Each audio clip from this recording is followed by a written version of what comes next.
வணக்கம். முதலமைச்சர் மு.க.ஸ்டாலின் அவர்கள் கொடுத்த பிளான் இறங்கி அடித்த காங்கிரஸ் அதிர்ச்சியில் மோடி மற்றும் அமித்ஷா இதை பத்தின முழு விவரத்தோட இப்ப நம்ம பார்க்கலாம். நாடாளுமன்ற தேர்தல் நாடு முழுவதும் 7 கட்டங்களாக நடைபெற்று வருகிறது.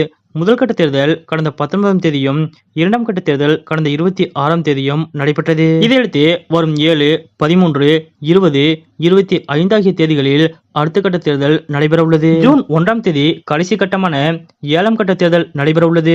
தேர்தலில் பதிவாகும் வாக்குகள் ஜூன் 4ஆம் தேதி எண்ணப்பட்டு அன்றைய முடிவுகள் அறிவிக்கப்பட உள்ளன. இதனிடையே வரும் 20ஆம் தேதி 5ஆம் கட்ட தேர்தலின் போது உத்தரப்பிரதேசத்தின் அமேதி மற்றும் ரேபரேலி தொகுதிகளுக்கு தேர்தல் நடைபெற உள்ளது. மக்களவைத் தேர்தலில் அமேதி மற்றும் ரேபரேலி ஆகிய தொகுதிகள் ராகுல் காந்தி குடும்பத்தின் பாரம்பரிய தொகுதிகளாகும். கடந்த முறை ரேபரேலி தொகுதியில் சோனியா காந்தி அவர்கள் 4 லட்சம் வாக்குகள் வித்தியாசத்தில் வெற்றி பெற்றார். ஆனால் இந்த முறை சோனியா காந்தி அவர்கள் தேர்தலில் நிற்கவில்லை. இதனால் அங்கே பிரியங்கா காந்தி அவர்கள் களமிறக்கப்பட வேண்டும் என்ற கோரிக்கை வைக்கப்பட்டுள்ளது. அதேபோல் 2004, 2009, 2019 வரை ராகுல் காந்தி அவர்கள் அமேதி தொகுதியில் வெற்றி பெற்றார்.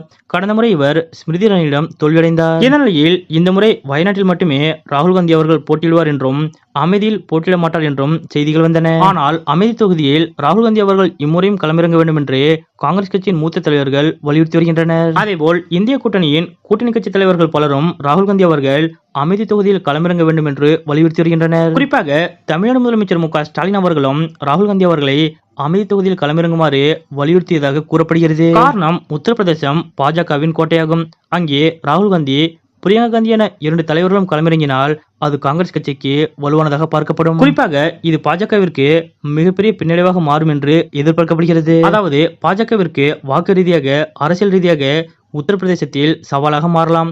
அங்கே காங்கிரஸ் கட்சியின் எழுச்சியாக இது மாறும். முக்கியமாக அங்கே காங்கிரஸ் சமாஜ்வாதி கூட்டணிக்கு இது மிகப்பெரிய அளவில் சாதகமாக மாறும். ஏற்கனவே சமாஜ்வாதி கட்சி தலைவர் அகிலேஷ் யாதவ் அவர்கள் லோக்சபா தேர்தலில் கன்னட் தொகுதியில் போட்டியிடுவார் என்று அறிவிக்கப்பட்டுள்ளது. அந்த தொகுதிக்கு மற்றொரு வேட்பாளரை அறிவித்த 2 நாட்களுக்கு பிறகு திடீரென சமாஜ்வாதி கட்சி அகிலேஷ் யாதவ் அவர்கள் இங்கே போட்டியிடுவார் என்று அறிவித்தது.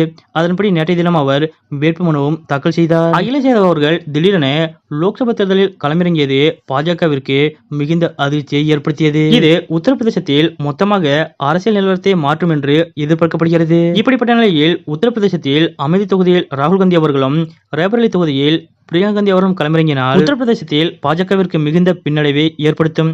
இது பிரதமர் மோடி மற்றும் அமித்ஷாவிற்கு மிகுந்த அதிர்ச்சியை ஏற்படுத்தியுள்ளது. நடப்பு நாடாளுமன்ற தேர்தலில் அமேதி, ரேபரேலி தொகுதிகளுக்கு 20ஆம் தேதி தேர்தல் நடைபெற உள்ளது. இந்த நிலையில் இந்த 2 தொகுதிகளுக்கு மட்டும் காங்கிரஸ் கட்சி இதுவரை வேட்பாளர்களை அறிவிக்கவில்லை. நாளை தினம் இந்த 2 தொகுதிகளுக்கான வேட்பாளர்கள் அறிவிக்கப்படுவார்கள் என்று கூறப்பட்டுள்ளது. முதலமைச்சர் மு.க.ஸ்டாலின் உள்ளிட்ட இந்திய கூட்டணி கட்சி தலைவர்களின் ஆலோசனைப்படியும், காங்கிரஸ் கட்சியின் மூத்த தலைவர்களின் ஆலோசனைப்படியும் இந்த 2 தொகுதிகளிலும் ராகுல் காந்தி மற்றும் பிரியங்கா காந்தி ஆகியோரை களமிறக்கப்படுவார்கள் என்று எதிர்பார்க்கப்படுகிறது. ஒவ்வொரு மாநிலங்களிலும் பாஜகவிற்கு மிகுந்த நெருக்கடி கொடுக்க பல்வேறு யூகங்களை வகுத்து அதனை செயல்படுத்தி வரும் இந்திய கூட்டணி தலைவர்களின் இது போன்ற செயல்பற்றிய உங்களுடைய கருத்துக்கள் என்ன அப்படிங்கறத மறக்காம கமெண்ட்ல குறிப்பிடுங்க.